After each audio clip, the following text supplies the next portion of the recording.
तो दोस्तों आज हो गया 13 फरवरी 2022। बिहार समेत देश दुनिया के बड़ी होता समाचार लेके आए सिर्फ आपके लिए। चलिए फाफर खबर शुरू करते हैं। उससे पहले चैनल को अब तक सब्सक्राइब ना किया हो तो फाफर चैनल को सब्सक्राइब कर दे, लाइक कर दे, शेयर कर दे ताकि इसी तरह की खबर आप हर रोज देख सके। चलिए शुरू करते हैं आज की पहली बड़ी खबर। कर्नाटक में हिजाब विवाद को लेकर सुर्खियों में आने वाली मुस्कान पर महाराष्ट्र के मालेगांव की मेयर ताहिरा शेख काफी प्रभावित है।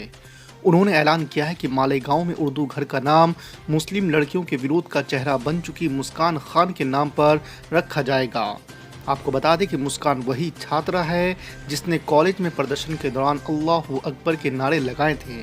मेयर के इस ऐलान के बाद हिजाब विवाद ने नया मोड़ ले लिया है। देश के इतिहास में अब तक के सबसे बड़े बैंक फ्रॉड केस में सीबीआई ने देश की जानी मानी शिप कंपनी के खिलाफ मुकदमा दर्ज किया है। भारत की बड़ी निजी शॉपिंग कंपनी में एक एबीजी शिपयार्ड लिमिटेड पर 28 बैंकों से कथित तौर पर 22,842 करोड़ रुपए की धोखाधड़ी करने का आरोप है। रिपोर्ट के मुताबिक देश में बैंक फ्रॉड का ये अब तक की सबसे बड़ी धोखाधड़ी है। भारत निर्वाचन आयोग ने शनिवार को चुनाव प्रचार के संबंध में नई गाइडलाइन जारी की है। इसके मुताबिक पद यात्रा पर लगी रोक हटा ली गई है। प्रचार के समय को भी 2 घंटे तक बढ़ा दिया गया है। राजनीतिक दल और उम्मीदवार सभी मौजूदा निर्देशों का पालन करते हुए सुबह 6 बजे से रात 10 बजे तक प्रचार कर सकते हैं। उत्तर प्रदेश के मुख्यमंत्री योगी आदित्यनाथ उत्तराखंड में चुनावी हुंकार भर रहे थे। उन्होंने चुनावी रैली में पूर्व कांग्रेस अध्यक्ष राहुल गांधी पर निशाना साधा। उन्होंने कांग्रेस सांसद का नाम लिए बिना कहा कि वो हिंदू हैं भी इस पर संदेह है। योगी आदित्यनाथ ने जोर देकर कहा कि हिंदू सांप्रदायिक शब्द नहीं है।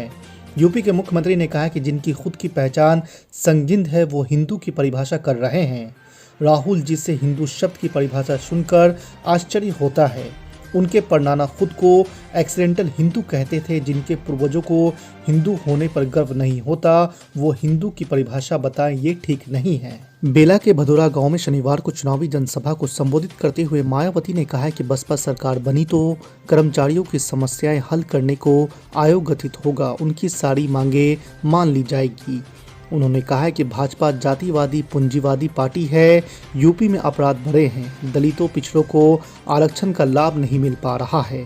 नौकरियों में कोटा पूरा नहीं किया गया है, पक्षपात है। बिहार में सभी प्रकार की कोरोना पाबंदियां खत्म, पूरी क्षमता से खुलेंगे सभी स्कूल। शादी समारोह में लोगों के शामिल होने की सीमा हुई समाप्त। जी हां, आपको बता दें कि कोरोना संक्रमण को लेकर बिहार में लागू सभी तरह की पाबंदियों को खत्म कर दिया गया है। कोरोना में लगातार आ रही कमी को देखते हुए राज्य सरकार ने यह निर्णय लिया है। यह निर्णय 14 फरवरी से अगले आदेश होने तक प्रभावी होगा।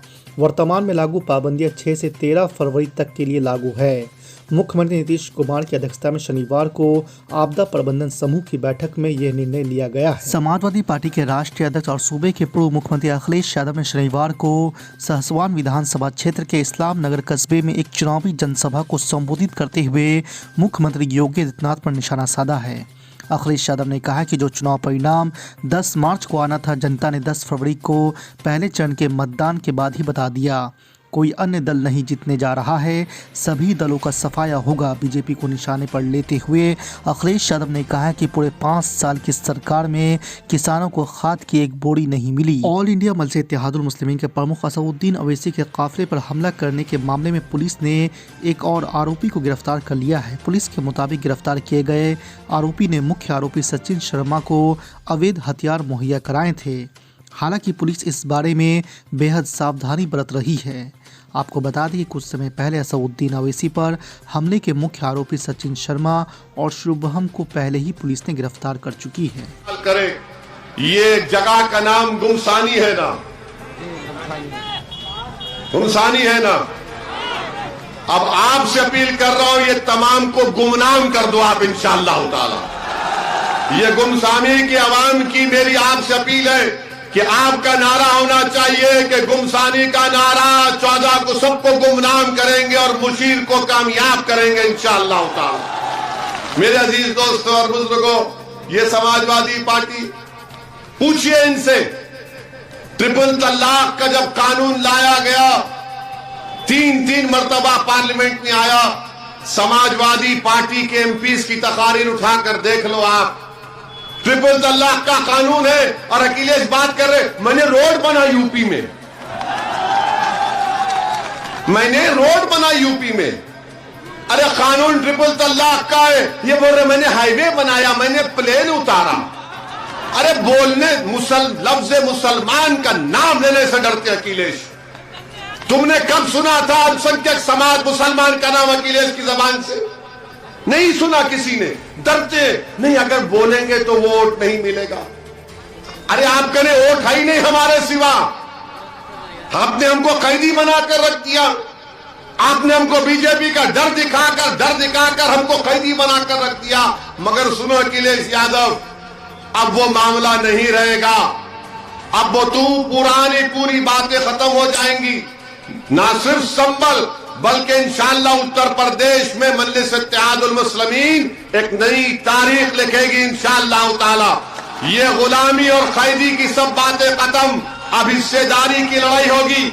हिस्सा लेना पड़ेगा आपको, और बगैर हिस्सा लिए हम खामोश नहीं बैठेंगे। आपको मैं बताना चाहूंगा, हाँ जिंदा, आप भी जिंदा, मैं भी जिंदा, हम जिंदा ही रहेंगे इंशाअल्लाह। फिक्र मत करो, जब तक हम जिंदा है दुनिया जिंदा, हम नहीं तो दुनिया भी नहीं, वो मुतमईन रहो आप।